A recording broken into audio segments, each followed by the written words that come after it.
You'd seriously kill this little child just so you could have the cash all to yourself.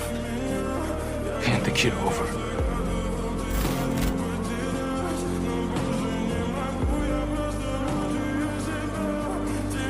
We are not horses. We are humans.